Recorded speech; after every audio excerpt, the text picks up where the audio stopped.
map. There's a lot of places to move. There's a lot of different things to see. I do like all the different avenues of attack. There's a lot of different ways to go in and out of each base, how to get around. There's not one set. Like, even on Zelnaga Caverns, which is my personal favorite map, it's very straightforward. It's A to B to C. This is A to B1, B2, B3 to C3, C4, C5. There's so much going on. And who do we got down in the bottom left? In the bottom left-hand corner, we have our light blue Protoss, who is apparently a fan favorite tonight. Give some cheers if you like. Lawnster!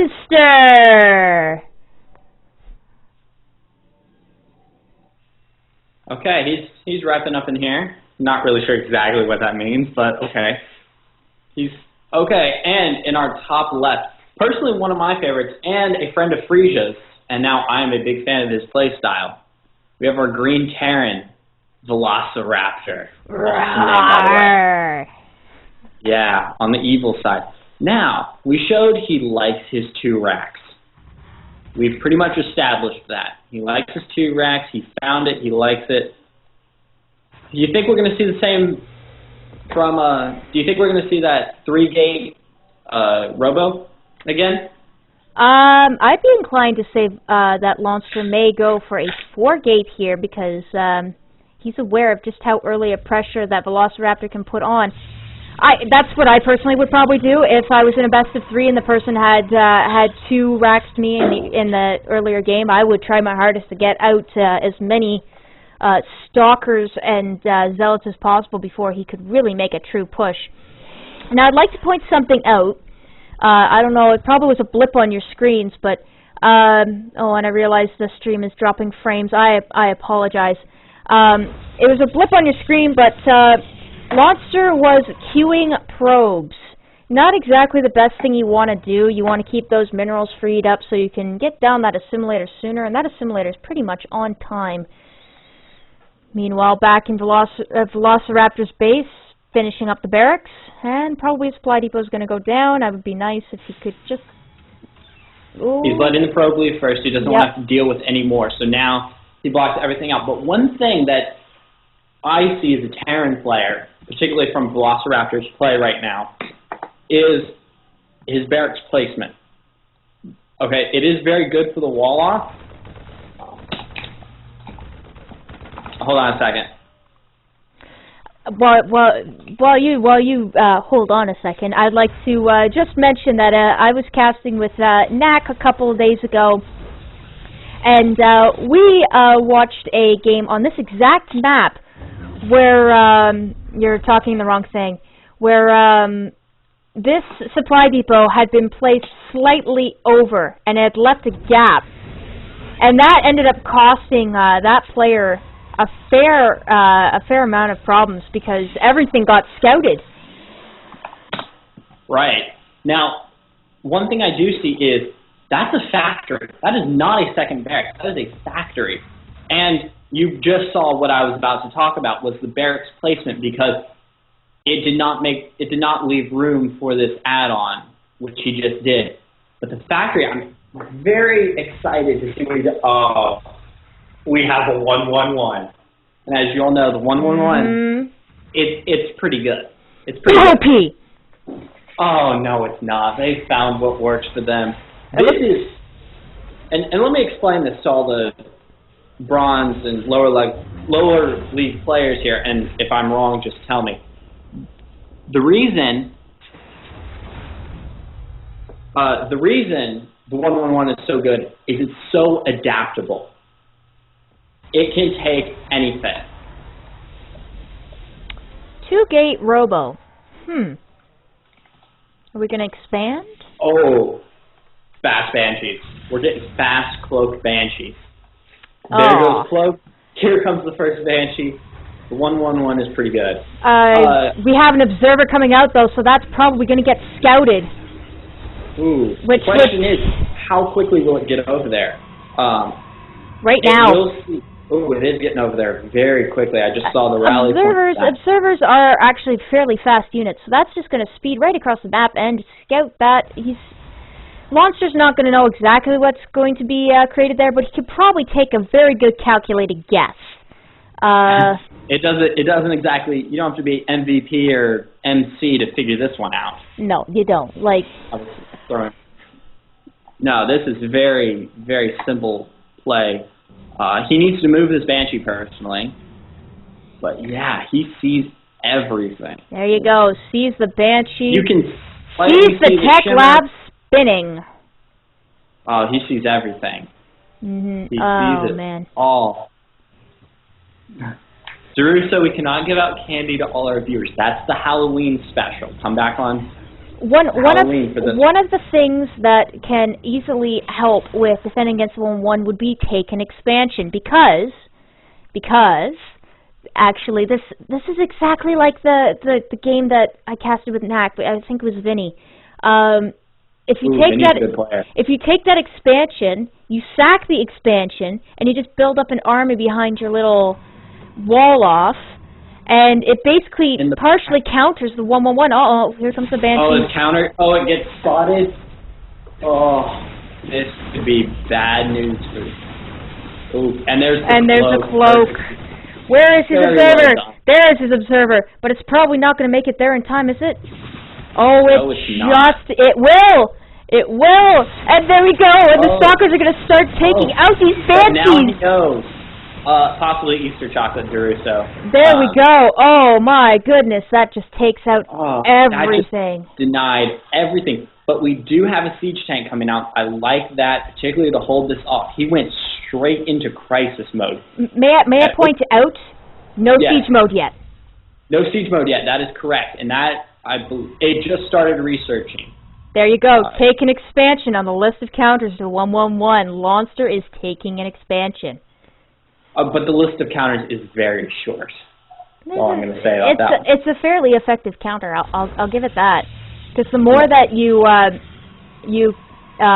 macro behind, which there's one thing about every single game we've witnessed today. This Robo, after that Observer's come out, nothing's happened out of it. Nothing. Oh, and that needs to change. Yes. Immortals are beastly against Terran. Beastly. Colossus will take out Marines. They will just destroy them. Now, obviously, then Vikings, but, you know, there are ways to work with it. But yeah, I agree with you. And expand. I mean, that is the key in late game, managing your expansions. So, get some expansions, get some vision, know what's coming. Velociraptor right now has no clue that there's a second expansion going down. And it is getting saturated so quickly. May I point out, no stim pack, no combat shield, no concussive shells. None of that stuff is being researched. That is correct. That is correct. That is because right now, he does have a tech lab on his barracks. And I would like to see another... There's a tech lab with nothing attached to it. Yes, but I have an issue with that. I don't know if a building will fit there. Ooh, it might not, and that is a mistake on Velociraptor's part. Look at this stalker wall. Oh my goodness, how many is that? That's, whoops, 8, 9, 10, 11, 12, 13, 14. I could have just hit the units tab and just counted 14 anyways. 14 stalkers. Wow, that's a nice little wall, actually. I'll have to give it that. It is. And that's scary. That scares me.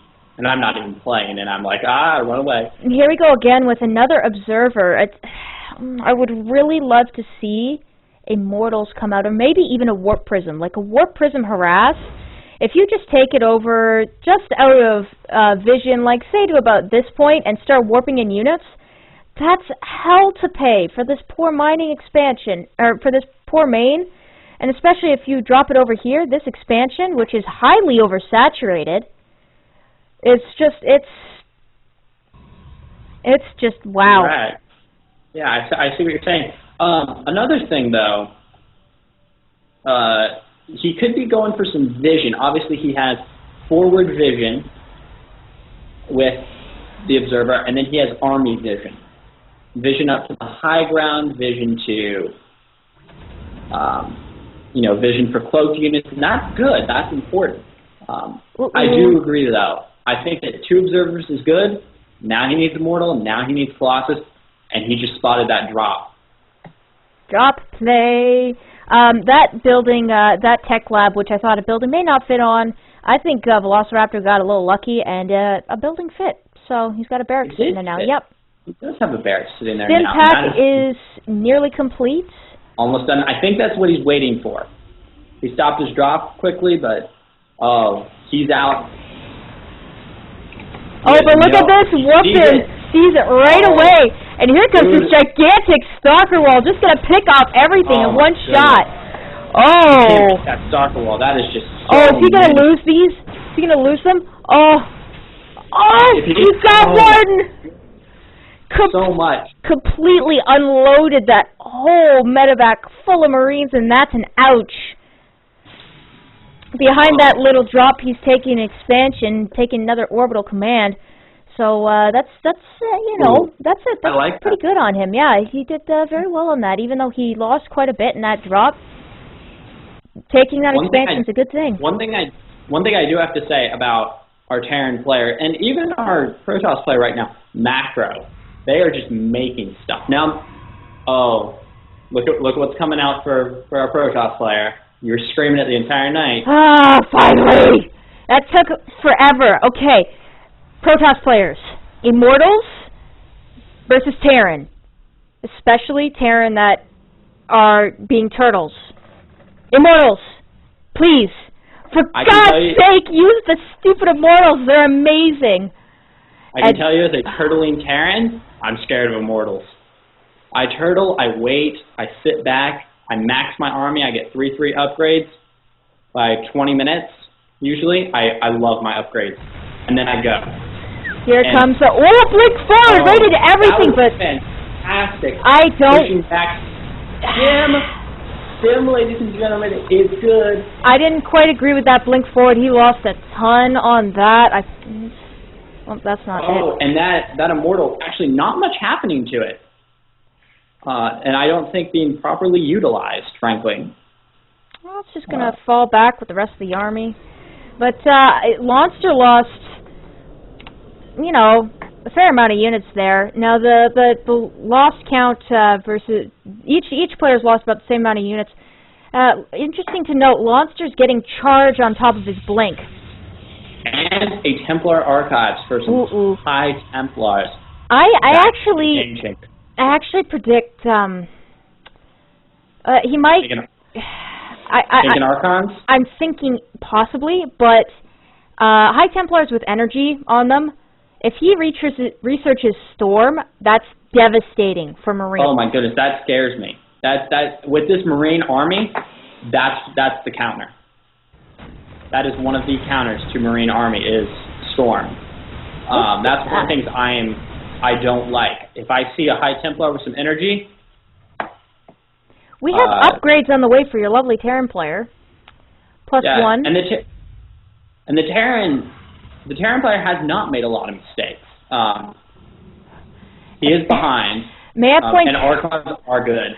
May I point out though that +1 attack is probably going to do very little to Lawnster's +3 armor.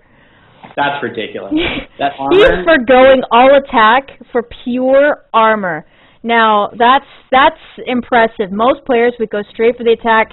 And here we go. Storm is being researched. Oh my goodness! And a bunch of high Templars come out. How many is that? And another Immortal. So there are 3 Immortals on the field. And 5 high Templars, which he's hiding. Yes. Now, one thing I would say is, don't forget though, he is at 1 on weapons. Oh, for goodness sake, please. +1 on weapons. Please cancel the Nexus. There we go. There's a cancel on the Nexus. Very smart play by Lawnster, taking that away. There's an Archon hiding in the back. 2 Archons coming. Oh no, that is not an Archon hiding. Oh, there is Archons coming out. Brilliant idea there. Ooh. And those siege tanks do not like Archons. They're not sieged up though. That's a big boo-boo. They need to get done just right now. Oh man, is that me lagging or is that you? It might be me. I don't know. Look at that charge! It's just decimating this whole army. Oh, that is absolute shambles. One lone Marine somehow survives. I guess he didn't get quite hotkeyed to everything. But he macroed back.